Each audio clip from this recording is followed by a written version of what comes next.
dip. All right. The following story, for your listening and possibly hating pleasure. Now, mine is how this story is about the experience I had today with AT&T's not customer service per se, but with their policy. All right. Now I'm sharing this story with my friend here, who happens to be making macaron, and he's cooking in the background, obviously. So he's making noises and stuff. Don't let that distract you from the story. I'm gonna edit the audio just a little bit to like from noticing the issues with the policy. Yes, baby, because it's gonna be a long ride. Today is the 6th of March, 2024. Real quick. Yeah. And I'm Did eating. I put pepperoni in this macaroni salad? No, I'm gonna go ahead and finish my story. Thank you. It's March 3rd, 2024. But the story starts in December of 2023. Which wasn't that long ago, I don't think. I don't math. Pepperoni. So I think I came across an ad on, like, I think through the Google service, like the Google Scroll. I feel like most of us have a Google Scroll on our phone, whether we want one or not. We got one. And I saw this. It's this thing called the Affordable Care.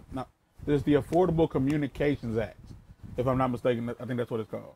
And effectively, what this act is it is a way for low income people to be able to afford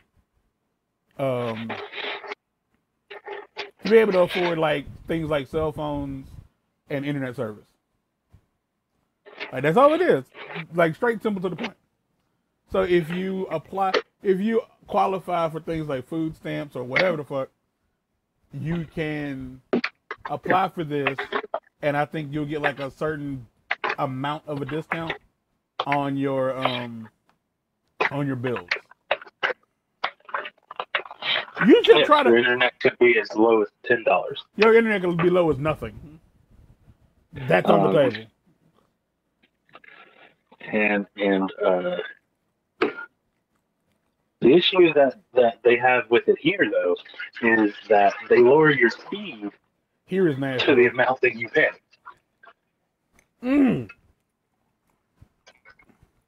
That's foul. That's not an actual bit, like them lowering it to the speed that you can. It's a flat speed. Okay, that they lowered it to. You want to know what it lowered it? You want to listen. Where is your phone? And I'm like, I'm over here struggling with 50. And 50 megs? 50 megs? Yeah, but they lower it to 10. Like, 10 is the flat. When you qualify for that, like, you automatically are bumped down to 10. And then so they're dumb. like, but if you want faster, then you have to pay the difference. That's so dumb.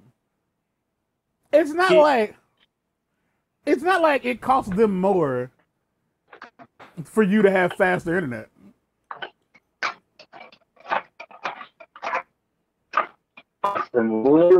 Because they're making for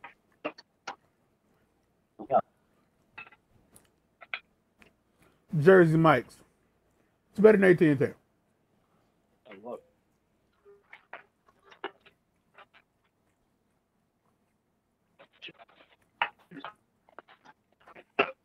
You over here struggling with 10 megs. I get less than that.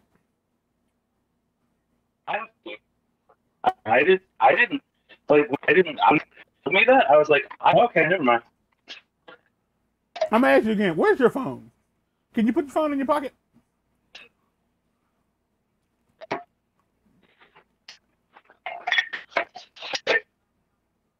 So while he's like pondering that reality of life, so I qualify. And when you qualify, they simply tell you, okay, like take this account number, take it to your internet provider, give them this information, and they can apply the discount to your account. Simple as that, right? Well, here's the downside. Here's the downside. Oh, he left. But I can finish talking. Here's the downside. I live with my mom, and me and her have lived together since 2006. And the account is in her name. The account is in her name, and it has been in her name since we got internet, because it was it's through AT&T. She had the phone before I moved in, and so they just added the AT&T internet to the bill. Simple as that. Time goes on, we eventually get DirecTV. And DirecTV was owned by AT&T. So AT&T, DirecTV, like AT&T phone, AT&T internet, and DirecTV, it's all connected. Like I pay the bill from my phone. Like for the past couple of years, I've paid the bill from my phone because it's all right there. Once a month, go to the thing, boom, boom, boom, done. So jump back to December. Yo, I want to apply this discount. You can hear me, right? Yeah. Okay. I want to apply this discount. Okay, cool. Blah, blah, blah, blah, blah, blah. Oh, you can't apply the discount because the account's not in your name. So to apply your discount, it would have to be your account. I was like, okay, so like, and they said if you want, you can. Now, before I go quoting motherfuckers, because I'm obviously planning to put this out there. I don't remember if I asked, can I just switch it over to my name? Because at that point, I was doing all the hard work. I was doing most of the shit on my own. I was paying for the services. So to me, it made, way more sense. Like, well, just put it in my name. I'm paying for the shit anyway. And so I don't know if it was my suggestion or theirs, but like, let's just say they asked, do you want to change the, switch it over to you? And I was like, yeah, that's cool. And so the process goes like, oh, okay, let's go ahead and do that. Oh, no, wait, we can't do that because the DirecTV is bundled in with your AT&T. And I was like, okay. And it was like, so the only way to do that is to disconnect the DirecTV from the AT&T. And I was like, okay. So after that, they tell me, okay, so like, they tell me it'll have to be 3 billing cycles before the separation is finalized.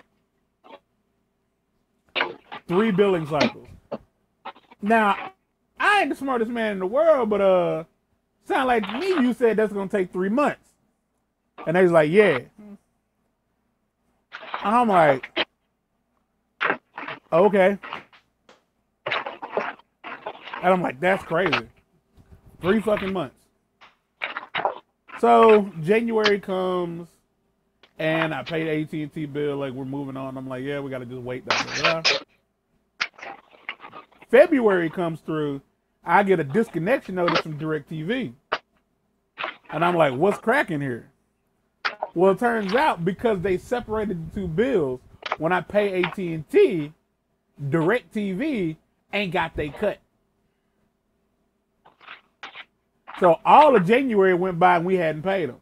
So now I owe them for February and January. And that's quite a bit. And I'm calling. Yeah, DirecTV be on that bull price. It be on that what? That bull. So I see the notice. They call in the house. Got my mama thinking I'm unfit to run business. And I'm like, don't worry about it. I'll handle it. what ends up happening is I go to the app, the AT&T app, and it says I don't owe them nothing. And I'm like, what the fuck?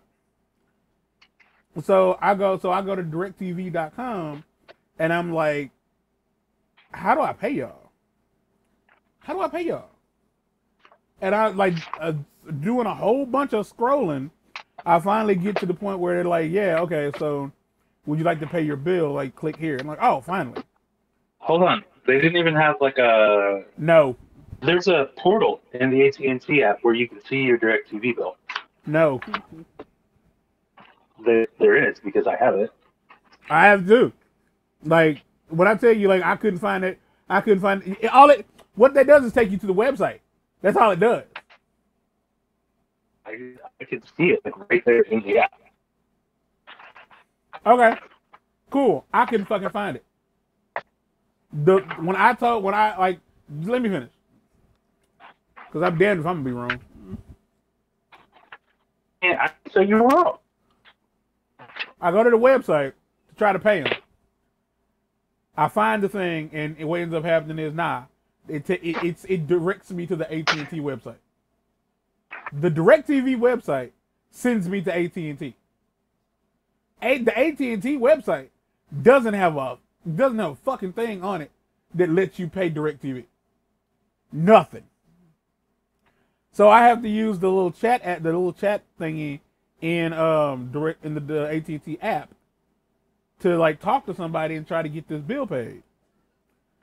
And I go through I jump through some goddamn hoops, and eventually they send me a link in my email that allows me to like go to a specific web page to pay them. It don't even look like it's like a typically accessible web page. It's like a singular page for like how much do you want to pay, blah blah blah. Like it's like an emergency page almost. Yeah.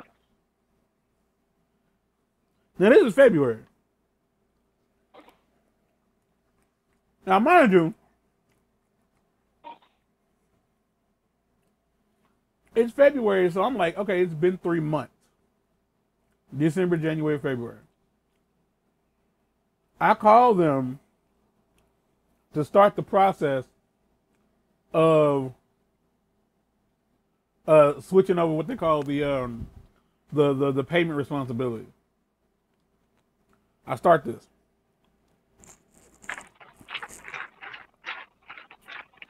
Get more than halfway through it.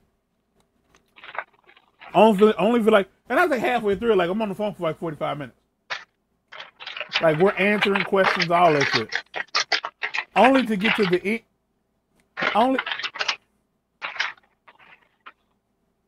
Only to get to the end, and they say like, "Oh, we can't continue this because like it takes 3 months for the bills to fully separate." I don't know what the fuck is happening. Like I don't know if this is on some Shuri trying to get the soul stone out of fucking Vision's head kind of detanglement or what. But like, it's AT&T. It's your company. Y'all were the one who combined the bills. All you gotta do is there should be a button in their system that just says click here to separate. All the miles we separate. So we get about 45, 30 minutes through this process, only for them to tell me, oh yeah, like we can't do this. They was like, you're gonna have to call back next month. Now,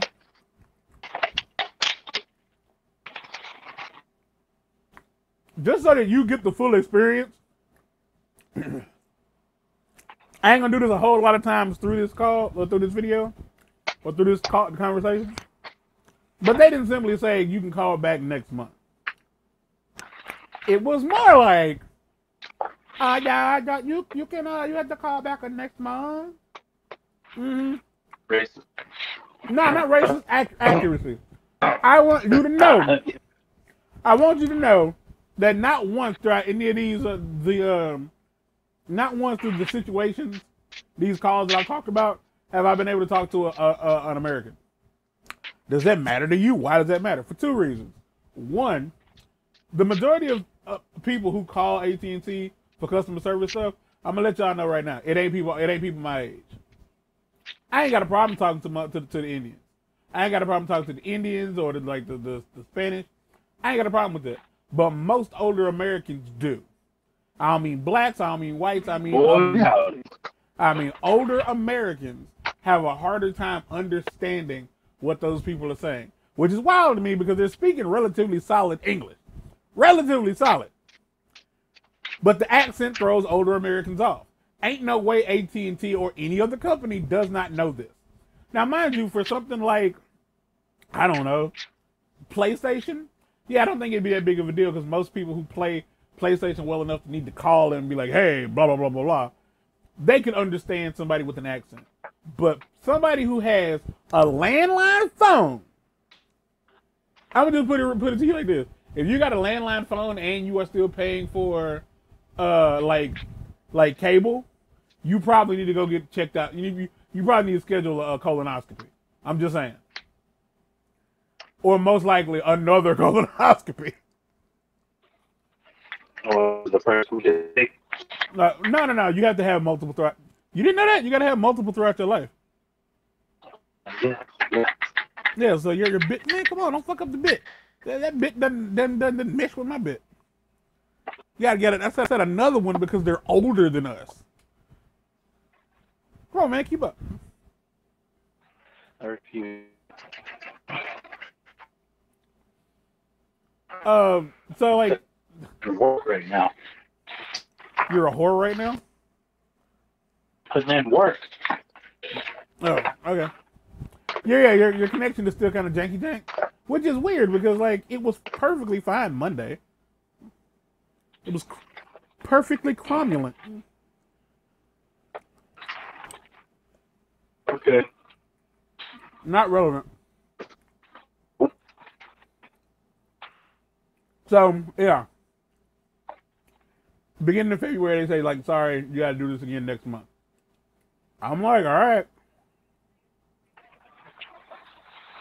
So, today I decide, all right, cool, we got to go ahead and, like, try to get this taken care of. So, I am told that what I need to do is, like, when they're fully separate, recombine the bills, and then swap it over, and then you can apply your discount. That's the plan. Combine the AT&T and the DirecTV yet again. Have the responsibility shifted from my mom to me, and then have them apply my Communications Act discount to the bill. Boom, bada, a bing, a bang, a boom. We're diggity daggity done. Do you think? Huh? Do you think in all the time it took for you to do this, you could have just applied with her information? I thought about that. But she doesn't, I qualify because I get food stamps. She don't get food stamps. Okay. So, in theory, we could still try to apply for her, but the discount might not be worth the effort. I'm going to get more of a discount than she is. Like, period. Because I get way less money than she does.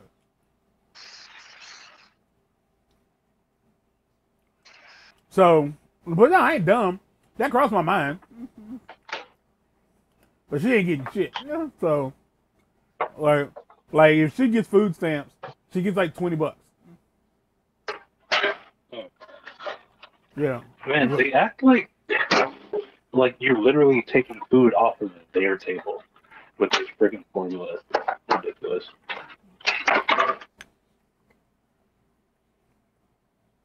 I think they genuinely don't like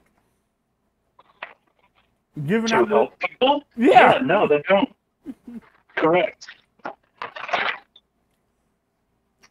And the thing is, like, it's upsetting a little bit because in your heart, you're mad at the person you're talking to. This is going to come up later. But I know personally, that's not what's happening. The person I'm talking to ain't in control of shit. They're not. They're working a job. They're just trying to put food on the table. Or pay outstanding rent prices.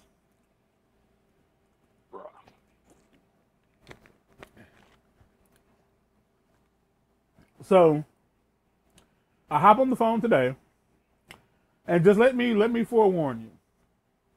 I will not be able to give you 100% of this conversation because I was on the phone for over an hour and a half. The first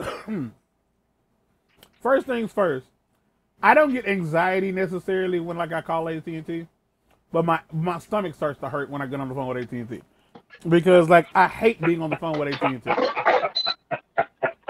Like call AT&T make my booty itch. Like getting on the phone with AT&T made me got a shit. Like it's what it is. It made me got a shit. Because like it becomes self-fulfilling prophecy. I hate having to talk to people at AT&T. First off, like I can't get a person. I'm gonna be real with y'all. Like, if you're listening to this, like, I don't know if anybody has actually made it like 21 minutes into this nonsense. But for the love of God, if you have made it this far, share this video. Especially if you've dealt with this AT&T bullshit before. Share this motherfucker. Because I hate when automated is the default. Like, I'm at a point now, like, for like medical transportation, like, it's automated is default. It's not like, well, here's like the menu. It's like, hi, I'm your virtual assistant. You can talk to me. Like whoever came up with this shit has never heard of motherfucking accents. And everybody has a different speaking speed. So it's not effective. So I hate that shit. So I've learned that when you when you call and you get automated, if you didn't notice, just say agent over and over. And with things like AT&T, like theirs is so like high quality. If you just start cussing into the phone, it'll just immediately be like, "What? Let's get you an agent." Like if you sound angry, the robot realizes that you're upset, and they'll get you a person. I don't know if you knew that, but if you didn't know that. Now you knew that.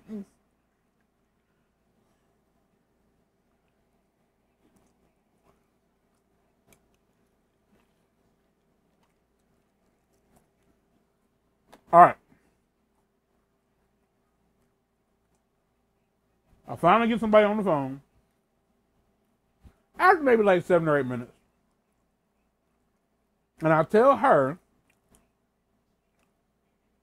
I want to combine my AT&T and DirecTV. And she then informs me, like, we no longer offer that service. And I'm like, it was combined just months ago. What the fuck do you mean you don't offer that service? Why don't you offer that service? Like, does AT&T not own DirecTV anymore?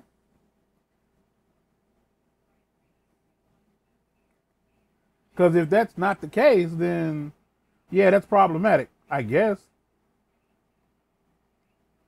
So she tells me, no, we can't do that. So I'd like try to tell her, look, I'm looking to do this. I want to transfer the billing responsibilities. And I don't want to like apply this discount.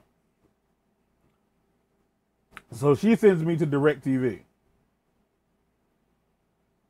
DirecTV is like, we can't help you. And again, it doesn't sound like we can't help you. That ain't what it sounds like. I ain't gonna tell you what it sounds like. You know what it sounds like. But it don't sound like we can't help you. So they're like, don't worry, like we're gonna send you back to AT&T. Well, they didn't tell me not to worry, but they said we're gonna send you back to AT&T. And I was like, all right. So at this point, I've been on the phone for close to 30 minutes, like over 30 minutes, but closer to 45, I think. No, it'll be like 25, 30 minutes.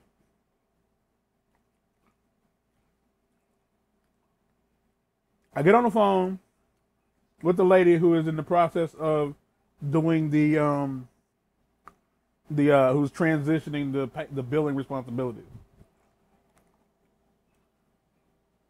We're on the phone with her for a hot minute. And I ain't gonna lie to you. At this point, I have already lost my patience. Getting on the phone with AT&T out of the gate, I was already like I said, my stomach was hurting. I was tired, that wasn't helping. I was hot, that wasn't helping.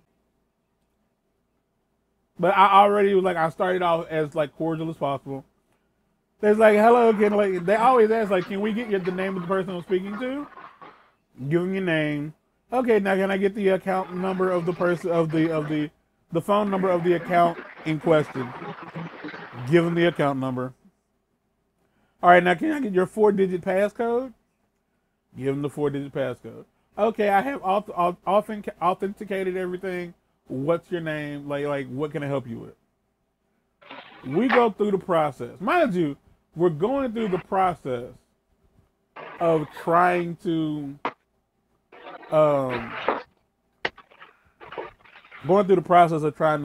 turn over the billing responsibilities. We did this all like last month. None of the shit none of the shit we did last month carried over. They didn't care. Like the fact that like the owner of the account is like, yes, like this is what we're trying to do. Like, you know, none of that link. It didn't say, so we had to do all that shit again.